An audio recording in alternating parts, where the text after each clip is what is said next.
showtime. We're live. Now we can carry on our conversation that we were just having. For real. Well, before I forget, let's start by introducing you. Who are you? I'm Andi. I mean, you introduce you.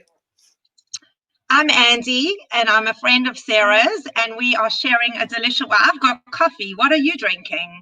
I bought water because I realized when I set up these coffee dates, I couldn't actually do them in the morning when coffee time was. When coffee time is. So, yeah. So I have to imagine. Well, this is my second. I'm allowed a morning one and an early afternoon one. So this is it. I saved it. I especially saved it. And you have I'm a friend of Sarah's milk, right? Yes. Sorry. Very nice and frothy. And yeah, we're having coffee together today. We love to chat about some meaningful stuff. And today we're going to chat about kindness. Now, I was supposed to make a banner for this, which was going to say, a banner? A banner that goes like along the bottom of the screen. I wonder if it's going to let me tweak my banner while you're talking to me. So you keep talking. No, it's not going to let me. No, it won't let me. What a shame. Because you can create a banner. Here we go. So you are coffee date number 3. I'm coffee date number 3. And I was just telling Sarah before we went live that I love this whole concept of 52 coffees. I've never seen the concept live, so that's a little bit freaky in terms of having coffee live, just chatting, completely unplugged. But the concept of 52 coffees is just so amazing, how you can just connect with people over random topics that you have in commmen. And absolutely, it's really special. And now it's not 52. I'm not counting. Okay. Because when I started it a couple of years ago, I was very regimented about counting. But when I stopped being able to have the coffee dates, and now I've put them back to doing it live. I mean, online. I don't know where I was up to and what number I was on, and I've got no idea. Right. And I've opened up a calendar where people can book in, and I haven't even looked at how many there are and where it spans. And I used to just do 1 a week, and now I'm doing 2 a week. Wow. So maybe I'll hit 100. You very well may. So I mean, it's nice. It's like a mixture of people that I could bump into every day, people that I haven't seen since I was a kid, people that I know from work or from. It's just such a mixture of people, and everyone has such interesting, views on life and things to give. So let's dive into our topic, shall we? I'm eating Brazil nut. Our topic is kindness. I gave Andi the decision of what to choose to talk about. And when I saw kindness included in the list, I thought that's like a really good one that we could easily talk about for hours. You told me there were like a few stories that I should remind you of, but I don't know what they are because I left my phone. So it's so funny. That's true. I actually me too. So it's so funny that when we said kindness, it's amazing what you start to associate with that word when something just lights up in your mind and you start to make all these associations. And I couldn't help but think of so many little and massive moments in my life were touched by kindness, extreme kindness. Often, of course, by my nearest and dearest, acts of love and hand holding and support. For very big moments and very small moments, but also by complete strangers. These little, tiny, seemingly trivial moments have massive ripple effects. And I couldn't help but just start to associate and really remember acts of kindness that really, really touched me and have stayed with me for years. And I guess that's the real thing, is that it's an act of kindness. It's doing. Kindness is not a verb that we just aspire to be more of. Kindness is an action word, and you have to do kindness. You have to turn the value into a verb. You have to do it. Right. So you have to take action, and you can't just it can't be some abstract concept that will happen one day. Yeah, it has to be turned into something that you actually live and breathe and do. That's what I think. Turn you down. Hold on, let me turn you back up. So yeah, I was thinking the same kind of thing, and I was thinking like it needs to come from a really genuine place. Yeah. Like, if it doesn't come from a genuine place, you just learn to resent it. And I remember signing myself up for years ago. I signed myself up for a food rota for in the community, women that just have babies. It wasn't here; it was in New Jersey. And at the time, I had 3 kids, and my youngest was probably, I don't know, 2.5 or something. And you're just kind of in that juggling phase of life, like hamster wheel. And I was convinced that I had to get involved in this rota. I had to do it, right? Because that's what you have to do, kindness. And so I will never forget making this shepherd's pie for this woman. And I had left everything till the last minute. And, the mashed potato was like boiling hot, and I put it on the thing and cover it in foil, like burning my hands, getting my little one in the car and driving her along to this house. Meanwhile, my kids are having cereal for dinner because I didn't think far enough in advance to double up the recipe and make one for my family and one for her. And I get there and there's no one home. But the husband had forgotten something and he'd come back home from work. And I said, "Oh, this is meal for your wife." He said, "Oh, she's just out shopping at Target. I'll take it," kind of. Really? I just, do you know what I mean? It was a terrible idea for me to do it in the first place. And it was such a lesson for me. Like, don't do it if you don't have the bandwidth for it. Yeah. Don't do it if you can't, like, if you need to receive that applause. Like, I really needed applause. I needed to arrive at that woman's door and for her to open the door and be all disheveled and say, "Oh my God, I needed you so much." And that didn't happen. And I was so upset. And it taught me a big lesson. Like, don't bite off more than you can chew with the acts of kindness. They have to come from the right place, or it turns into something else. Yeah. Well, you're going to pay a price, like that, what you learned in your story, or you're doing business. You're not doing kindness. If you're doing it for an exchange or with an ulterior motive, then you're not actually doing kindness. You're doing business. What was that quote I sent you? Let's think. Do kindness not because of who the person is, but because of who you are. Exactly. Yeah. So I know that you follow Sivan Rahav stories. Yeah. How would you describe her for people that don't know her or don't live her? She was a TV presenter on the news. She's a journalist. An amazing Israeli journalist. Yeah, she's currently in the States.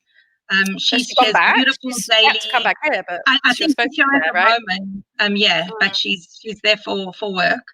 And she shares daily inspiration, which are always stories that are so heartwarming. So did you hear this story about Pesach? No. So I'm just trying to translate all these words. So Passover, we have. Passover. It's a very, very big deal. Would you say it's probably a big deal like Christmas and Thanksgiving, but it's a time where everyone is with their family. But obviously, when did it fall? It fell in April. I have to turn notifications off on my computer. They're pinging.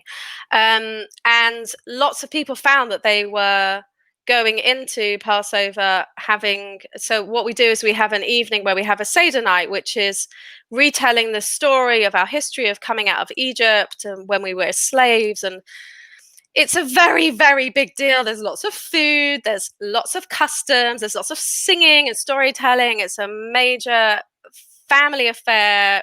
Kids all get involved. Everyone looks forward to it. So obviously a big disappointment that lots of people couldn't be with their families. And she told this story that happened just now of I don't know which country it was in, an elderly woman that was going to be realized that she was going to be doing the Seder by herself.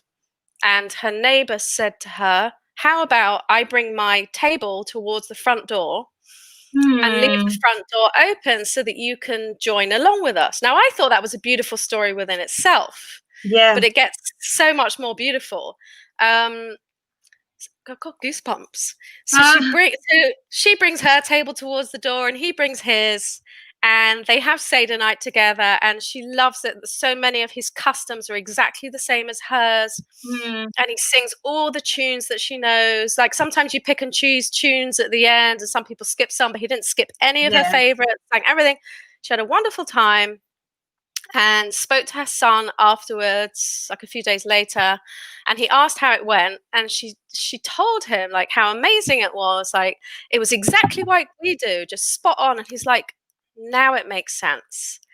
Like a couple of weeks or maybe a week before, the neighbor rang the son up and said, tell me about how you do Seder night. Like Wow. what songs and what are your customs? And he basically tailored the whole night so that she would feel comfortable and at home. I still got goosebumps. Special. So and he did not do that for a round of applause, because he went quietly, asked the son, did it, and that was the end of the story.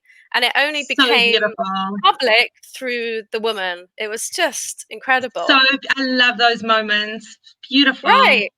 And that's what, like what you were saying at the beginning, that it's like it has to be something that you incorporate into your life and you feel good about it, right? Like I think honestly, if I'd have had to think about doing something like that at that time, I wouldn't have had the bandwidth for it, and I wouldn't have done it wholeheartedly. I would have to find something else, you know? You have to find the right thing for you. You have to find what's right for you. And also it can come in such tiny little doses. It doesn't have to be a whole grand event. It can be a tiny moment. You know, I'll never forget when my little one, Shani, she's now 10, but she had a really big operation 2 years ago.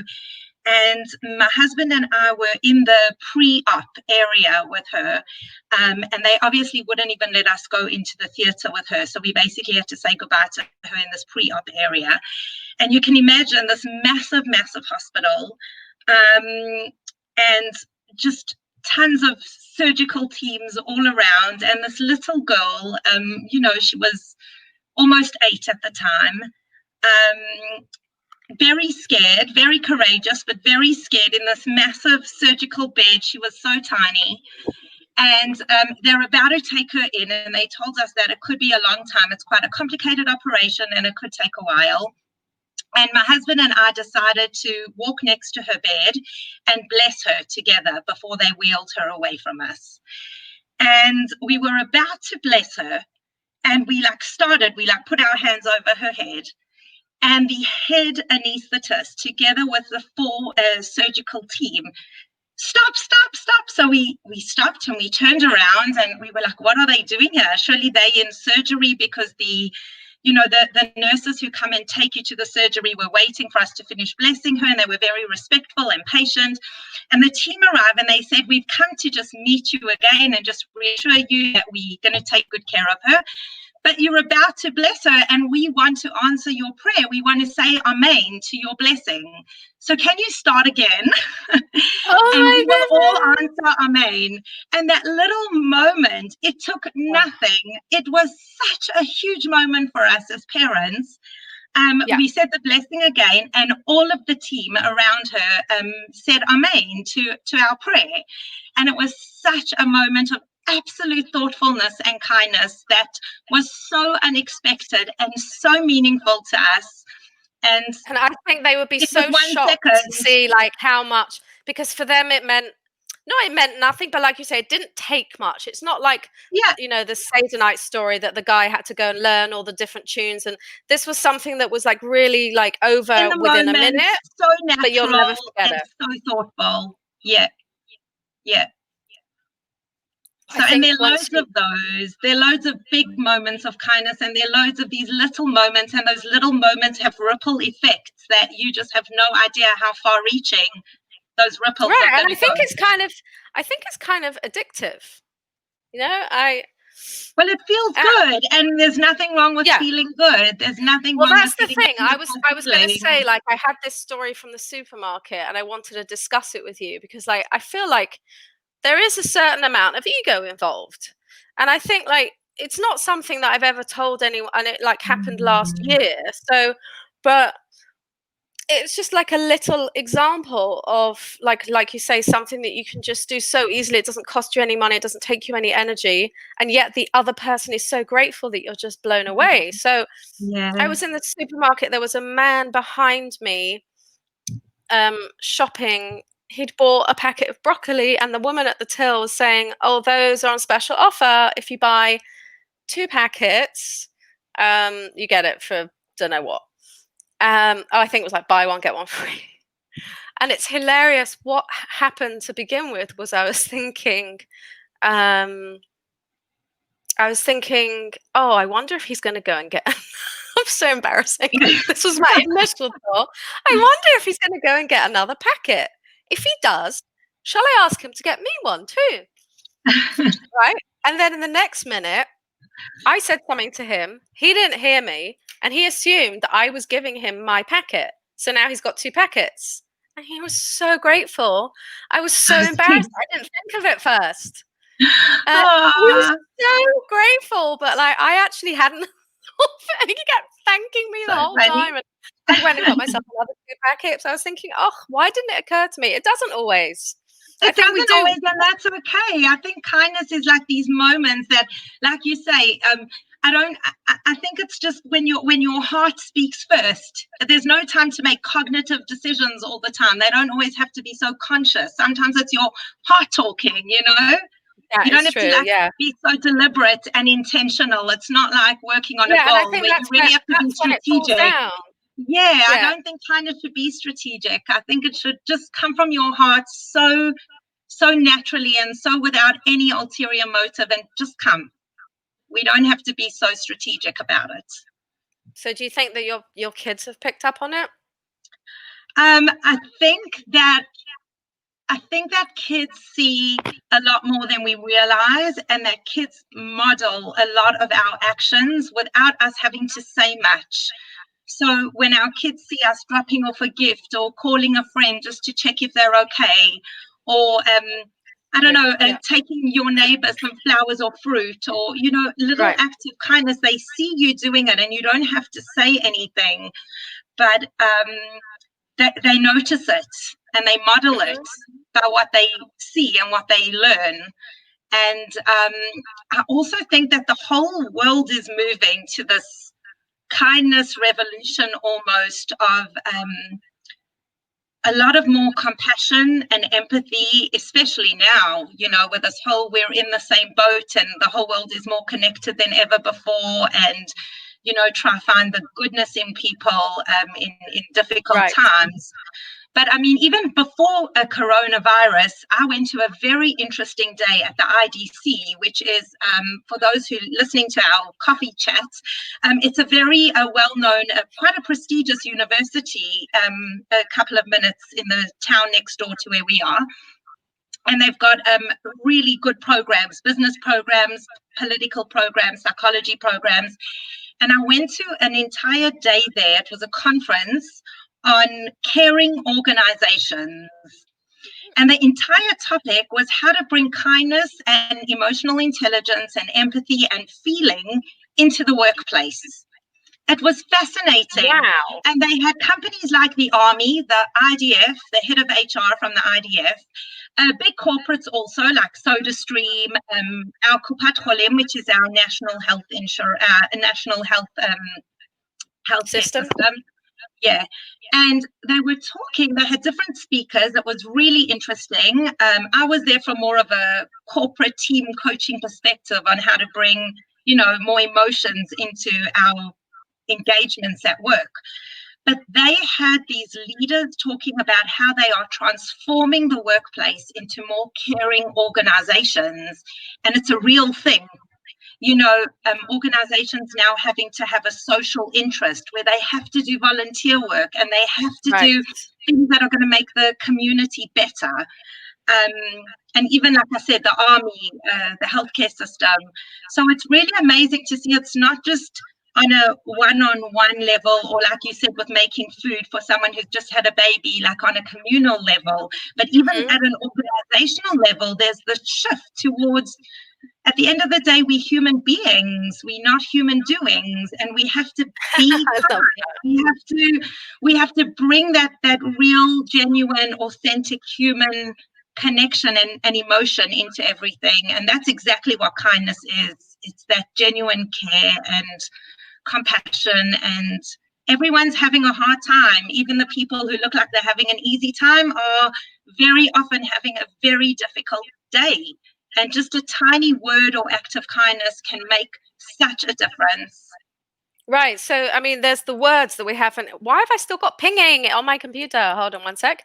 There are these, what we haven't discussed. We've talked about acts of kindness, like the acts of kindness, but then there's just the words that you use and the way that you respond to people. And this is something that I feel like I'll be working on this for the rest of my life. If I look at how I used to respond to people versus now, I know that I've come a long way, but this is something that I absolutely struggle with when someone is unkind to me, to be able to take that step back and say they're having a hard time, they're struggling. Someone recently was like really, really hurtful, and I tried my very hardest to be understanding of the place that they were in, out of business, really struggling financially, feeling angry with the world.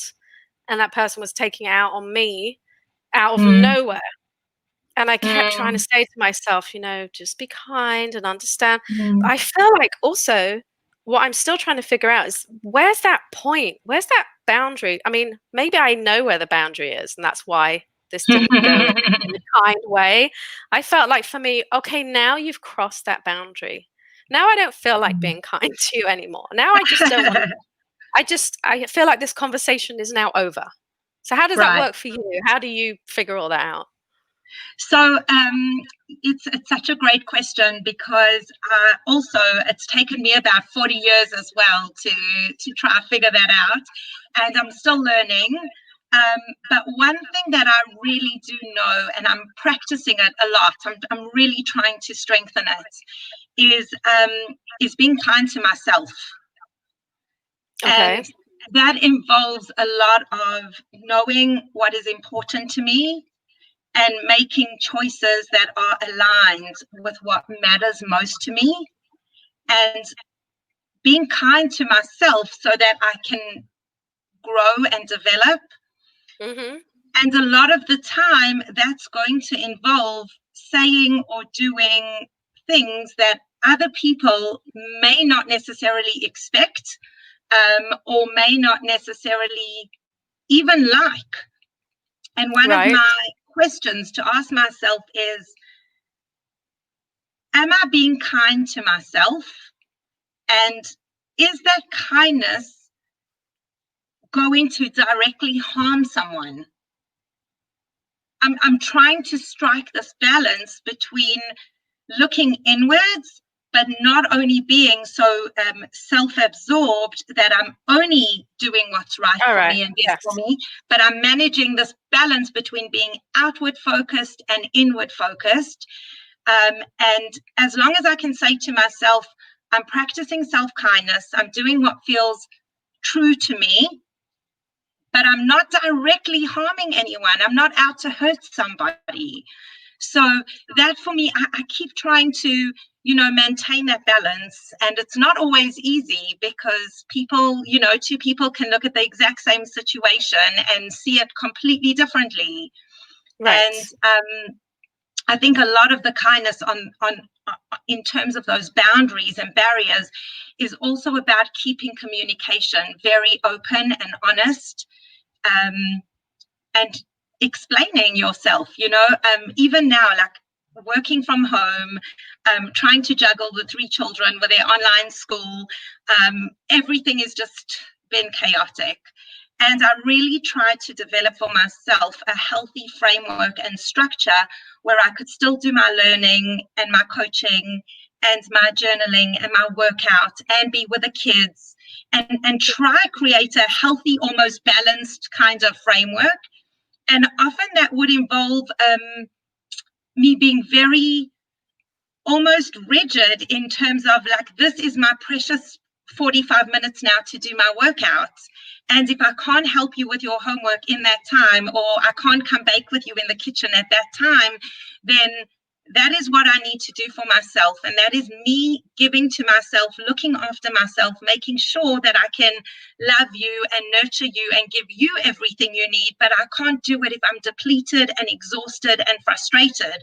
So if I make sure that I'm being kind to myself and I'm charging myself and fueling myself and taking good care of myself, I'm doing it so that I can be the best for you. And that for me has been so helpful. So in communicating that and sharing that and explaining why I need to have these boundaries and create this framework and the structure is so that I can continue to look after me, so that I can continue to always give to you. And so when I explained it's almost a double kindness, because I'm being kind to me and to you. Whereas if I'm going to completely neglect myself and not put in these healthy boundaries, I'm going to just have nothing left to give, and all of us are going to suffer hugely because of it. Yeah, and it sounds like it, I guess because we hear it so much, inspirational quotes and blog posts and stuff, that after a while, I think our brains switch off to the whole topic of self-care. But I feel like we need to rename it something else, maybe. And then, but I had to sit down and write myself out a list of what grounds me, what makes me feel replenished.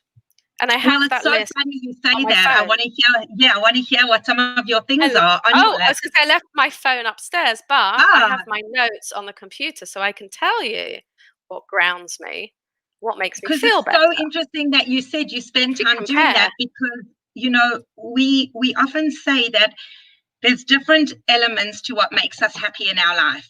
So some of those elements are pleasures, which are just things that you love doing because they make you smile. No other reason. It could be watching a sunset, going to the beach, reading a good book, watching a funny show on TV. All right, you're listing all of them. You're listing all of them. Right? Those are things that we need. We need pleasures in our life because they make us happy. And even if they're fleeting and they last for a couple of moments, they still make us happy. And you need kindness to put pleasures into your life, because you have to take the time to notice, what do I enjoy? And then give that to yourself. Treat yourself to that. Yeah. But then you also need passion, right? You need passion. You need clear goals that are going to like excite you and motivate you. But we need kindness for that too, because it takes courage to set goals, and it takes courage to encourage yourself when you fail miserably and you mess up, and then you got to get back up again. It takes courage to take risks. It takes courage to set big goals. And then, or little goals, or even just to sit and write it all down. And then the last part of happiness is about purpose and living a life of meaning and contribution and making a difference. And you need kindness for that too. You know, for someone else to benefit from whatever it is you're willing to offer and able to help with, that's kindness too. So I believe that we need it for everything. And it starts with grounding ourselves. And it's free. It's funny, someone contacted me today to ask if I would help out a friend of theirs who's a photographer on the other side of the world. I'd understand if you don't want to. And I'm like, of course I'll help her. Like, she can message me on Facebook. Of course I'll help her. And he's like, oh, wow. And I'm thinking, wow, are people that stingy with their help? Really? So funny. So have you made yourself a list, a physical list that you can look at to remind yourself of what grounds you? So I've almost plugged it into my schedule. So I start the day a very specific way every day, and I feel like it really sets the tone for my whole day. So I always do my workout first thing in the morning, and I always have 10 minutes of absolute silence, either breathing or just sitting. And it's kind of like a meditation, but it doesn't always have to be. It's just me, you know, centering myself and just breathing and just being. And then I always connect to my vision of what I'm working on. I really spend time doing that every single morning. And I end off my day every single day with gratitude. So before I go to bed, I always try and really focus on one or two things, something I'm really thankful for that happened that day, something that I'm proud of that happened that day, and something that I learned about myself that day. And I try to do this consistently every single day, and it makes such a difference. Yeah, absolutely. It's another thing that I never used to believe in. I'd be like, what's the point in doing that? It's just like scribbling on a paper, kind of. I don't know, like my brain was belittling it somehow. I can't even put it into words. I was like, oh, what's the big deal? And it's magic. I mean, I do it with my little one, my 7-year-old, every single night. Yeah. Well, I can't say every single night, but it's supposed to be every night. And he has to, we have an inspirational quote at the top of the journal. I looked up the name of this journal because I've mentioned it before. It's Best Self, it's called. And there's an inspirational quote at the top that we talk about. We interpret what it means. Then he has to say 3 good things that happened today. Then he has to circle the emoji or draw his own to say how he's feeling, and then he explains why. And that always triggers a conversation. I'm happy because, I'm sad because. So, and he can see on the piece of paper, there are these 3 good things that happened today, but there's this thing that I'm feeling sad about, and they can exist in the same space. Yeah, he's beginning to understand that. And I said, it's like that movie Inside Out. Yes. Do you remember Inside Out? Loved it. Genius. So deep, and it taught, I never forget it. Like, sadness isn't allowed to touch the happy balls because she's going to ruin them with her sad feelings and paint them the wrong color, until, what's her name, Joy, realizes that our memories are very often both. She picks up a ball and she can see, oh, this happy event happened, and then my parents found me round the corner crying, so it was happy, and then 5 minutes later it was sad. And that's our life. It is. That's our life. Ups and down and happy. And Sarah, that is why kindness is so powerful, because kindness is the one thing. I haven't found anything else that does it the same way. But kindness really is that game changer. It literally can change every moment, anything. I mean, talk about stories of kindness. I'll never forget. It's also a medical story, but totally not connected, even a different child. So my other daughter, Mayan, so I had to go submit a document to the healthcare system, the bureaucratic office, and they only open at a certain hour on a certain day at a certain time slot.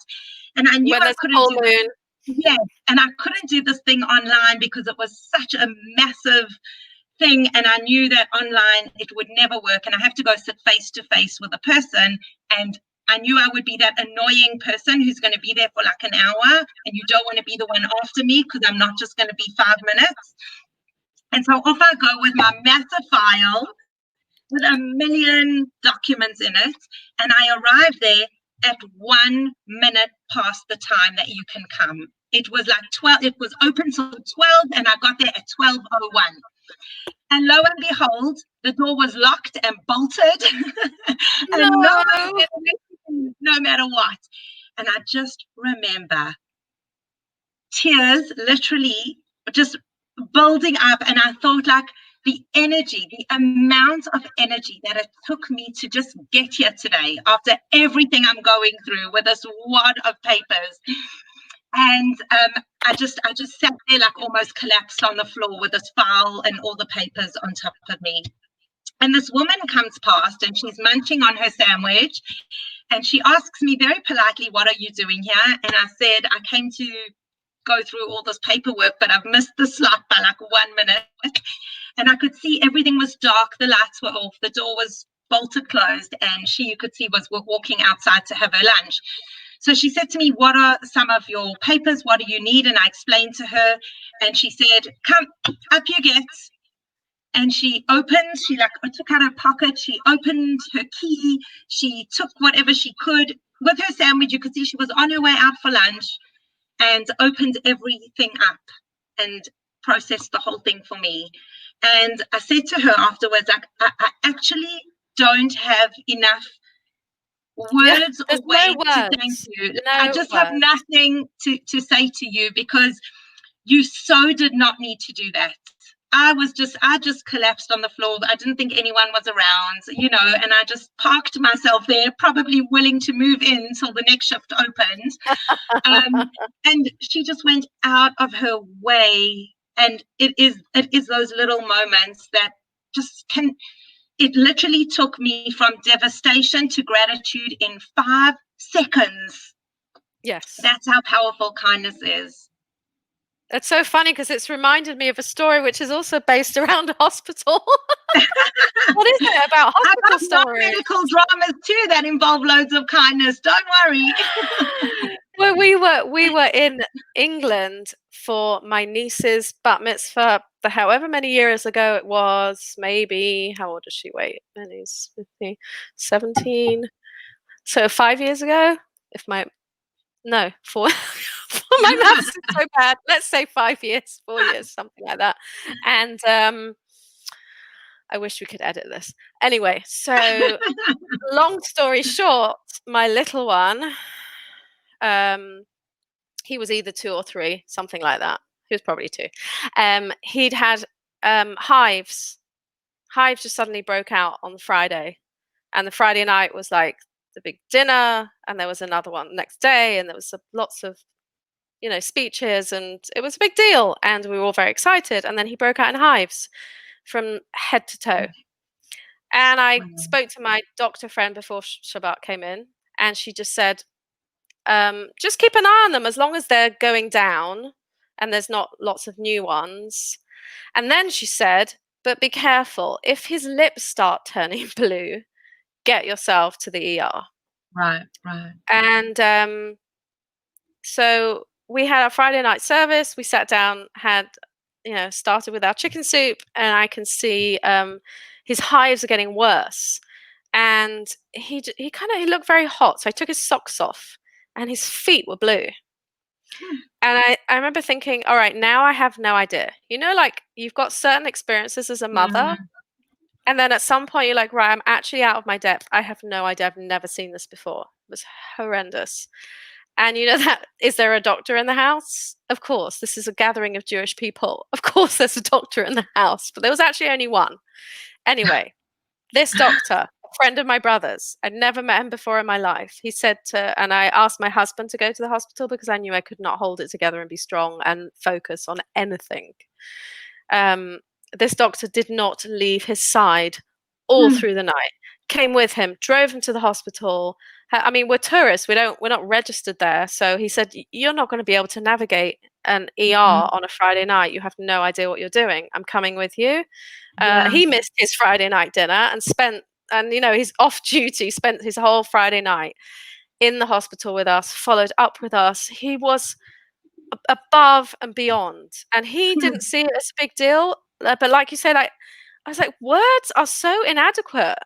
We sent him the most expensive bottle of whiskey we could possibly find, as if that would make up for it. I was like, no, we have to spend more money. Let's spend more money, as if that would show, like, this is how grateful we are. Exactly. And you sometimes just can't show it. Yeah. And he's just moved on with his life. He has no idea how grateful we are. How grateful you are. Well, I think that's the beauty of kindness, is that you remember that moment and it's touched you so deeply, and you'll pay it forward. You'll help someone else in a really beautiful way too. Because you just think, oh my gosh, I know what this feels like. I know what this feels like. And it really, I truly believe, I know that it may come across as naive or fantastical, but I truly believe with every single fiber of my being that kindness will change and save the world. I believe it. I believe it because I believe it will. Goosebumps. It's true. I really do. I really believe that it kindness allows us to forgive each other when we mess up, and we're all going to mess up because we're human. We're wired to mess up. Kindness helps us grow. Kindness helps us develop connections and relationships and friendships. Kindness is what is going to ultimately bring peace in whatever way, shape, or form that is ultimately going to look like. Kindness to the environment, to animals, in the workplace, wherever we go, it is the one almost unanimous force that can absolutely change, and I think it's the most powerful force we have as human beings. I don't think we have another force as powerful as kindness to fix things and to repair things and to overcome things for ourselves and for all the people that we ever, whose lives we touch. I think it's I the don't most think it's powerful naive force at all. available in the world. Absolutely. Absolutely. I usually end, well, I have been ending these with like some like not icebreaker questions, but like a kind of a 20 questions thing and like pick a couple of them. So Oh, I'm fun. thinking which ones to pick for Andy because they'd all be great for you, really. Um, well, I know that one. What? Okay, how about this? What would you do if you weren't a coach? Wow. If I wasn't a coach, huh, Like, I don't know. that's a great question. I would probably love to be maybe a talk show host. I would love to host people and I don't know, get to know people, get to know people's life stories, get to even have Mm, conversations like this. I'm actually working on a podcast. I'm only right at the beginning. I got a long way to go, but that's in the pipeline. So I guess nice. it's kind of It's a mirroring step that. in the right direction. Yeah. Yeah, but yeah, what a great question. I don't know what else would do. And I guess a secret part of me did always want to do something in the medical profession, but I'm not sure if it was ever a doctor or I just really wanted to help people. Right. And I found another way to do it. So I don't know. Indeed. Yeah, Um, my last question is, what is your favorite word and why? sure. What Mm. is my favorite word and why? Well, I'm not going to go with kindness because We've done that that wouldn't one. be so exciting, although that is totally up there in my top two. I think my favorite word is probably awesome. And the reason why is that I don't think that we really realize how awesome we actually are.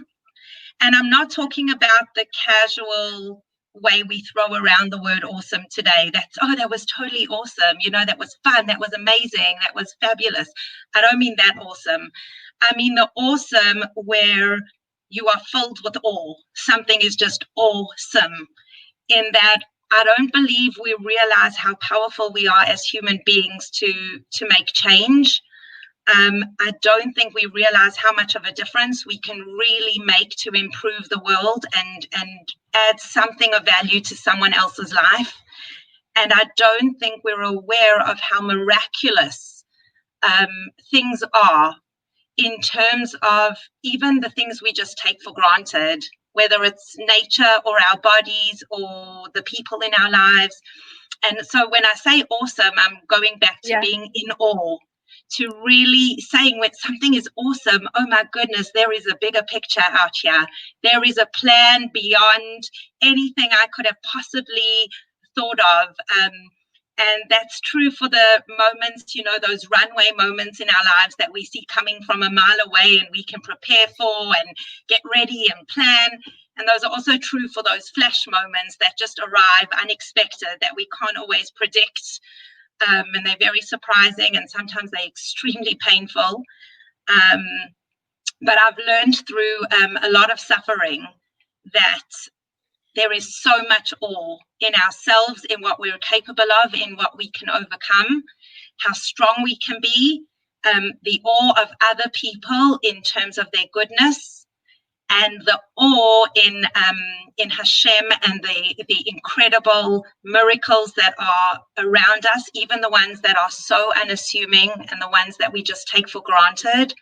So awesome is my word, and it really connects me to potential, and it connects me to possibility, and it connects me to a fortune of gratitude. And so I like to try see the world every single day through eyes of awe. And I try look at my relationships through eyes of awe and the people in my life through eyes of awe and my clients and what's possible. And I try appreciate the moments because God knows life has taught us that we have no idea what's around the corner. So we just have Yep. to try be as much as possible right here, right now. So awesome it is. That was awesome. Wow. I mean, I put you on the spot there and you just pulled that out Sure. of God knows. Yeah. Well, Yeah. before we I end, I also want you invented to my let own everyone. word called awesomeness, which I use a lot. Oh, yeah. I want you to let everyone know where to find you, Andi. Oh, you can Anyone that find hasn't me. discovered you. Okay. You can find me on my coaching page, which is Andi Saitowitz Personal Development Coaching on Facebook. I'm on Instagram, Andi Saitowitz Coaching. My website, andisaitowitz.com.